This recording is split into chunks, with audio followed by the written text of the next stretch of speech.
าของทานอัลเบิร์ตไอน์สไตน์กล่าวไว้ว่าจินตนาการมันเหนือกว่าความรู้เพราะความรู้มีขีดจำกัดจินตนาการบ่มีขีดจำกัดอยากฝากไว้หนุ่มทุกคนเจ้าอยากเป็นหยังอยากเฮ็ดหยังเจ้าอย่าถามว่าเจ้าเกิดมาจากไสเจ้าบ่ต้องสนว่าเจ้ามีต้นทุนชีวิตหลายปานใด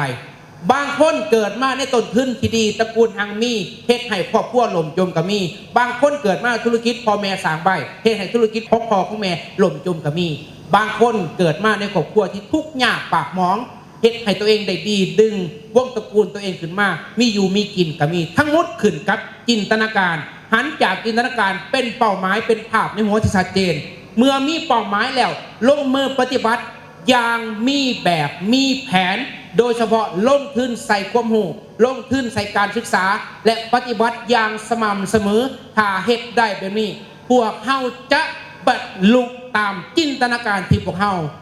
ตั้งเป้าหมายไว้